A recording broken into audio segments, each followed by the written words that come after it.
Now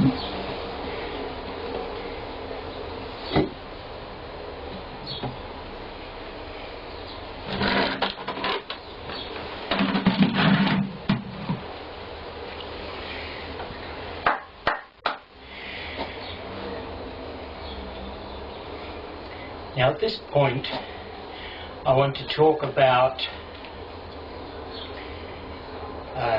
the nature of capitalism in the Marxist consciousness, the nature of naturalized capitalism in the figurations of the Marxist mindset. Now Marxism, this is post Karl Marx himself, of course. This is like 20th century intellectual Marxism of the West, cultural Marxism, the Marxism of the Frankfurt School, the Marxism of writers, the Marxism of the cafes and the armchairs, the Marxism not of the barricades or throwing actual physical bricks,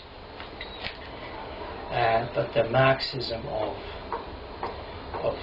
writers and intellectuals, the intelligentsia, the culturati, the cognoscenti, the intelligent, book-buying, liberal, art gallery going public. You know, the lover of opera and the reader of political books. This kind of audience has been educated in the notion that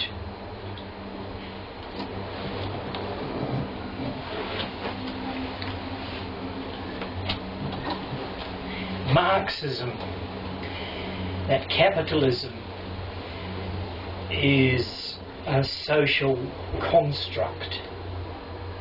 Well, if it's a social construct, perhaps it is a socialized construct.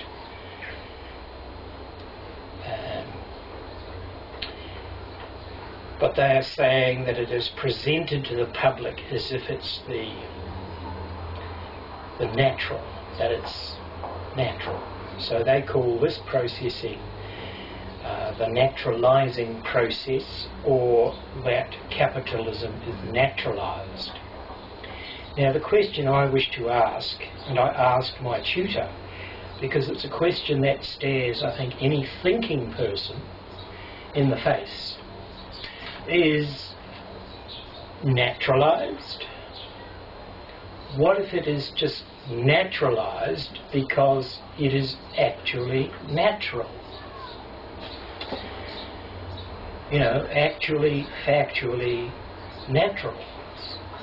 So I pushed this idea with my tutor and lecturer because I wanted to find out to what degree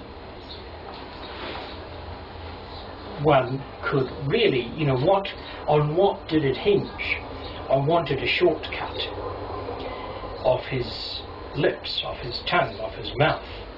I didn't particularly want to read 20 or 30 or 50 very vague books,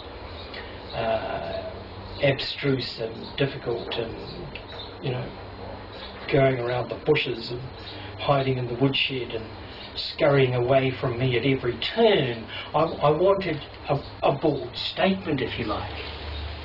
So I pushed the question and pushed the question, and I said, what would it take to define what was natural and unnatural? Surely people buy and trade, and gift exchange, and have obligations, and accumulate, and cultivate, and fertilize, and take care of, and husband their resources, and so on and so forth.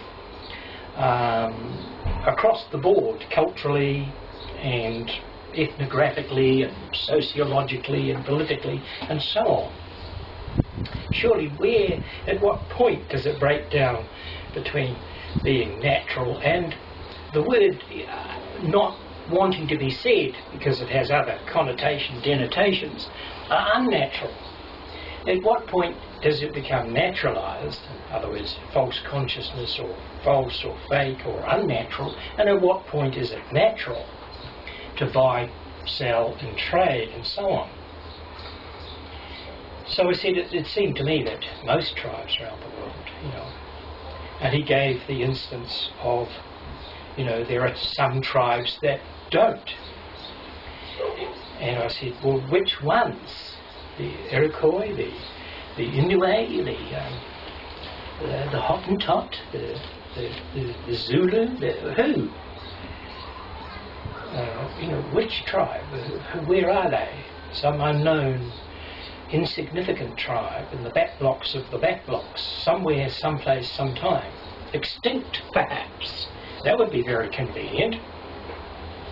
And in the end, we got to the point where, if I was to say that 99.99% of the human race did something like trade or exchange or obligate or promise to pay or those kind or accumulate or some sort of business, some sort of commerce within the tribe or with other tribes or across the valleys or something.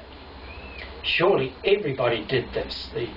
The tribe at the coast traded fish for the tribes up the coast who raised pigs, up the river who raised pigs, and they came down the river and they went up the river to trade at various staging points. Now, so my intuition was that this would be, to some degree, in a very broad sense, natural at every point.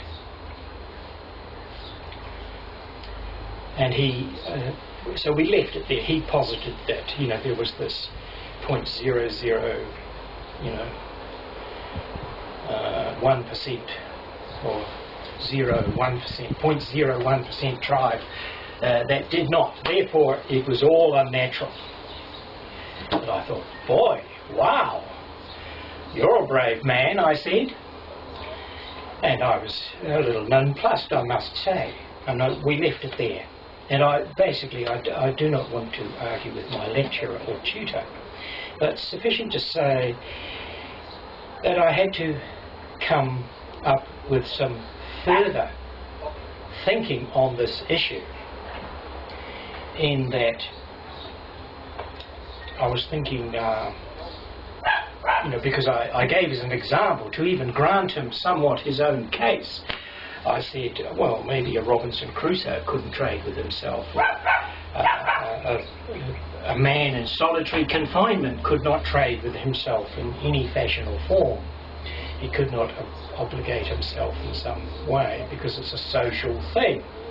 And then I was thinking, no, if we unhook from this idea that capitalism is an incorporation of peoples that buy and sell and trade with each other, what about the case of the single man and the single individual, the single woman, alone in the bush, abandoned, marooned, or solitary through a storm, blown off course, and exactly a Robinson Crusoe type of situation.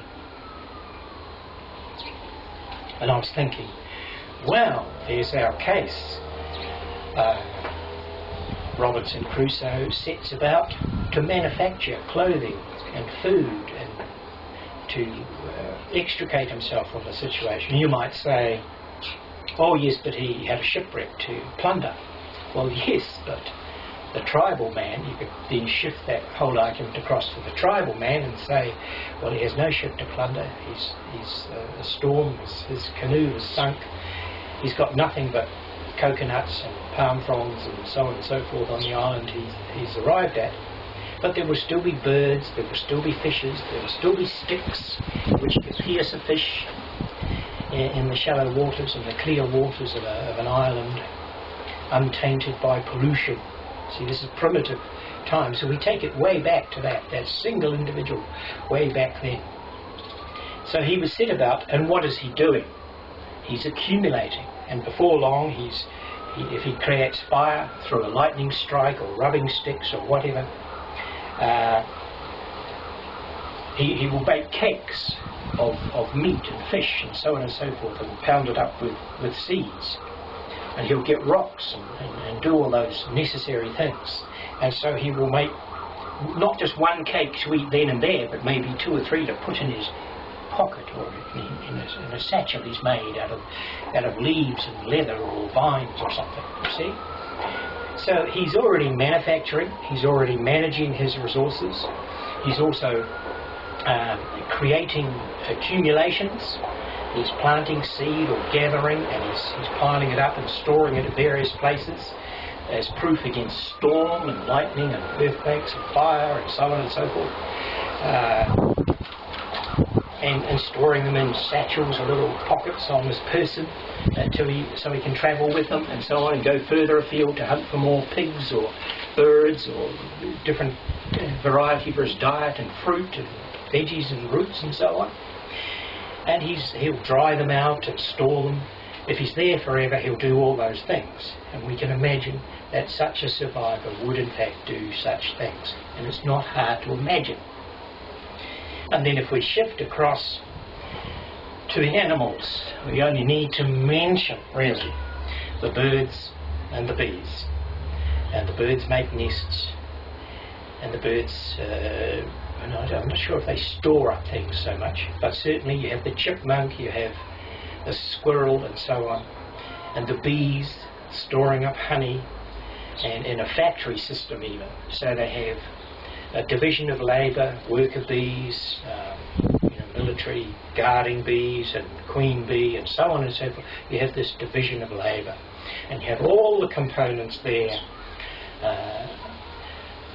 or many of the components, almost any one of those situations of grassroots, basic, primitive, rudimentary capitalism, if you like. So therefore I'd like to say and declare in the teeth and in the face of all Marxists who may be listening to me and socialists, I love you all, because socialist-minded people and Marxist-minded people, and they're often very warm-hearted. They want to see the end of poverty, and to see sick people made well, and all those wonderful things. And I commend them for it. I think that's a very good impulse to have. But it's a matter of the mechanism of delivery.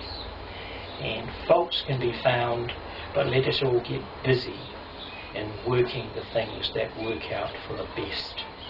Under capitalism, no one is forbidden to socialise, to meet, to congregate, to form corporations, to form food cooperatives. This is done all over the place. To form, green dollar movements and so on and so forth. And where you put the energy in, there you will get your results. And if you can prove socialism at larger and larger levels, privately funded by wonderfully and excessively wealthy capitalist integument, well, go to it and prove your case.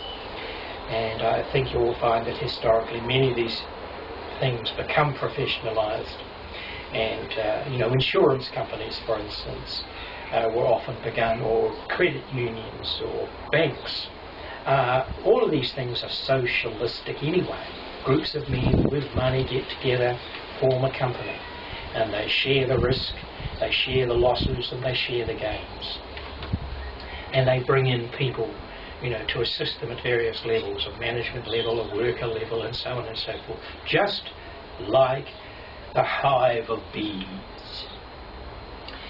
And therefore my final statement is that economy, or economoia, wherever you find it, economoia, local suburb, economoia, vegetable, cooperative, economoia local city, economoia local region, economoia country, nation, people, tongue, whatever, you will find the hive activity of human beings. That's what it is. Economoia is natural. It's utterly, utterly, completely natural to the human being to harvest, to accumulate, to gather, to store, and to trade with himself. Because when he gathers and takes from his store, here is his manufactory in his own hands. He's manufactured. Here is the management and the decision making. And here is the mouth, the demand that he feeds. So you have supply and demand. Capitalism is utterly, utterly, completely natural, perfect, right, true, as wonderful as we can make it, or as bad as we can make it. God bless you.